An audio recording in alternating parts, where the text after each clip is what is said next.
The moment I discover I'm pregnant, Courtney Smith, the leukemia patient I saved 3 years ago, turns up on my doorstep once again. She claims that her leukemia has relapsed again, so she wants me to abort my baby in order to save her life again, but I'm pregnant with my deceased police husband's baby, so I tell her that I can only donate my bone marrow to her once I've given birth to my baby. After hearing my answer, not only do Courtney and her family not feel any gratitude toward me, but they also berate me for not helping them out till the end. You can still have another baby once you lose this one, but if your pregnancy affects my illness in any way, will you be able to take responsibility over this? Then, the Smiths abduct me to a shady hospital, where they forcibly put me through an abortion and remove my bone marrow. While their operation is a success, my baby and I end up dying on the surgical table. As they gaze at our corpses, the Smiths' faces are plastered with icy expressions. Don't blame us for what we did. If you were the one with leukemia, we'd still make Court donate her bone marrow to you. One's life is determined by fate. If you can't survive, that just means you're fated to die. When I open my eyes again, I've returned to the time frame 3 days before Courtney finds out about her leukemia relapse. Chapter in my past life. I had anonymously donated my bone marrow to save a leukemia patient. I had thought that we would never cross paths again. What I never expected was that, 3 years later, Courtney Smith's leukemia had relapsed. Even worse, her family bribed their way through hospital connections and tracked down my home address. Courtney dropped to her knees in front of me, crying as she begged me to donate my bone marrow again. You saved my life 3 years ago. Why can't you just see this through? But I was pregnant now, and donating my bone marrow would mean losing the baby. So, I told them that I'd donate after the baby was born.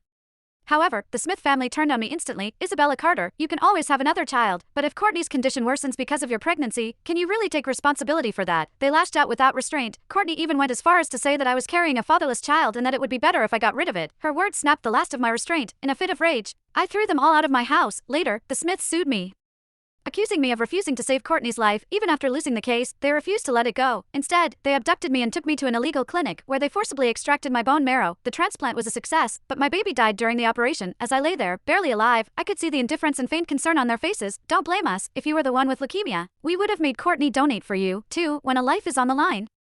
It doesn't matter who it is, but if you couldn't survive, that just meant you were unlucky. In the end, I bled to death on the operating table, consumed by bitterness and hatred. When I opened my eyes again, I found myself 3 days away from Courtney's leukemia relapse. In a daze, I placed a hand over my stomach, tears streaming down my face. My husband, Elijah Hayes, had been a police officer. 3 months earlier, he had been killed in the line of duty while protecting civilians during a confrontation with a violent criminal. I suppressed my grief and swore that I would raise our child no matter what. But in my past life, the Smith family had strapped me to an operating table, ignored my desperate pleas, and forcibly extracted my bone marrow. I could only watch as my baby dissolved into a pool of blood. As soon as the memory resurfaced, hatred raged through me like a wildfire. I had saved Courtney's life out of compassion, and she repaid me by killing my child. This time, I would make her pay in blood. With that in mind, I steadied my emotions and dialed Courtney's number. Once the call connected, her voice came through the line. Hello, who is this? My voice choked with sobs as I told her that I was the one who had donated my bone marrow to save her 3 years ago, and that I had just been diagnosed with leukemia. Before I could finish, Courtney hung up on me. When I tried calling again, I realized she had already blocked my number. Courtney Smith, I